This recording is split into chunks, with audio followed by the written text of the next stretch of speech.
ಶಿವಾಯ ಗುರವೇ ನಮಃ. ಶ್ರೀಮಾತ್ರೇ ನಮಃ. ಶ್ರೀ ಸಚ್ಚಿದಾನಂದ ಗುರು ಪರಬ್ರಹ್ಮಣೇ ನಮಃ.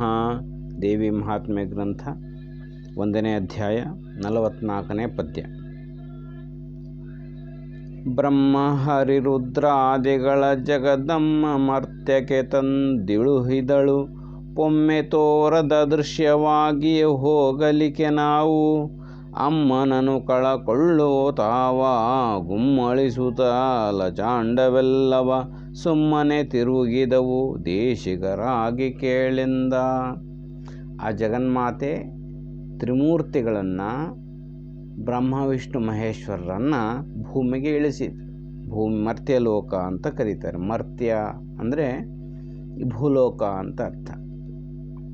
ಇಲ್ಲಿ ಮರಣ ಹೊನ್ನುವಂಥ ಲೋಕವು, ಮೃತವಾಗುವಂಥ ಲೋಕವು ಅಂಥೇಳಿ, ಮರಣಶೀಲವಾಗಿರ್ತಕ್ಕಂಥ ಜೀವನ ಲೋಕವು ಅಂಥೇಳಿ ಕೂಡ ಇಲ್ಲಿ ಮರ್ತ್ಯಲೋಕ ಅಂತ ಕರೀತಾರೆ. ಮರಣ ಅಂದರೆ ಇರ್ತಕ್ಕಂಥ ಏನು 3 ಗುಣಗಳೇನಿದ್ದಾವಲ್ಲ, ಸತ್ವ ರಜಸ್ಸು ತಮಸ್ಸು, ಈ 3ಗಳ ವೈಪರೀತ್ಯದಿಂದ ವಸ್ತು ಕಾಣಿಸ್ತದೆ, ವಸ್ತು ಮಾಯ ಆಗ್ತದೆ. ಇದೇ ಮಾಯ ಪ್ರಕೃತಿ, ಎಲ್ಲವೂ ಕೂಡ ಇದೆ. ಈ 3 ಯಾವಾಗ ವ್ಯತ್ಯಾಸ ಆಗ್ತದೋ ಅದು ಪ್ರಕೃತಿ ವ್ಯತ್ಯಾಸ. ಸಾವು ಅಂತಕ್ಕಂಥದ್ದು ಇಲ್ಲವೇ ಇಲ್ಲ. ಇರ್ತಕ್ಕಂಥ ಎಲ್ಲ ವಸ್ತು ನಾಶವಾಗತಕ್ಕಂಥ ವಸ್ತು ಯಾವುದೂ ಇಲ್ಲಿ ಪ್ರಪಂಚದೊಳಗೆ. ಅದು ರೂಪಾಂತರ ಹೊಂದುತ್ತದೆ ಅಂತ ಅರ್ಥ. ಅಸ್ಥಿ ಭಾತಿ ಪ್ರಿಯ ಅಂತ ಕರೀತಾರೆ.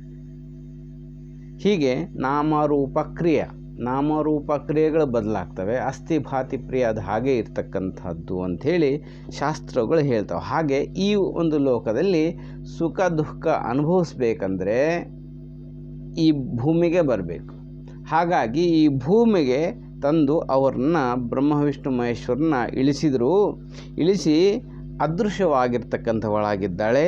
ಆ ಅಮ್ಮನನ್ನು ಕಳ್ಕೊಂಡು ಏನು ಮಾಡಬೇಕು ಅಂಥೇಳಿ ಅವರು ಈ ಪ್ರಪಂಚವೆಲ್ಲ ತಿರುಗಾಡ್ತಾ ತಿರುದು ದೇಶಿಗರಾಗಿ ಸುಮ್ಮನೆ ತಿರುಗಾಡ್ತಕ್ಕಂಥವರಾಗಿದ್ದಾರೆ.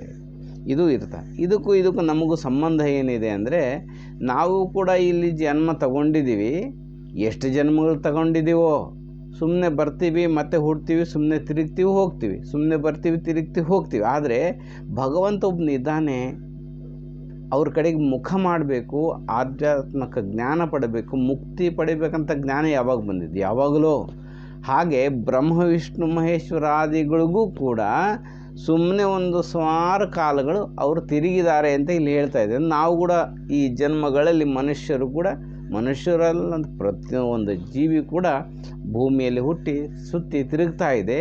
ಯಾವಾಗೋ ಒಂದು ಪುಣ್ಯಾವದ ಶೇಷದಿಂದ ನಾನು ಮೋಕ್ಷವನ್ನು ಪಡಿಬೇಕು, ಈ ಮೇಲಕ್ಕೆ ಹೋಗಬೇಕಾಗಿರ್ತಕ್ಕಂಥ ನನ್ನ ಸ್ವರೂಪ ತಿಳಿಬೇಕು ಅನ್ನುವಂಥ ಜ್ಞಾನ ಬರೋದು ಯಾವಾಗಲೂ ಒಮ್ಮೆ ಬರ್ತಕ್ಕಂಥದ್ದು ಅಂಥೇಳಿ ಅರ್ಥ ಆಗುತ್ತೆ. ಅದಕ್ಕೆ ಏನು ಮಾಡಬೇಕು ಏನಿಲ್ಲ ಅನ್ನೋದನ್ನ ಮುಂದಿನ ಪದ್ಯದಲ್ಲಿ ಹೇಳ್ತಕ್ಕಂಥವರಾಗಿದ್ದಾರೆ. ಶಿವಾಯ ಗುರುವೇ ನಮಃ. ಶ್ರೀಮಾತರೇ ನಮಃ.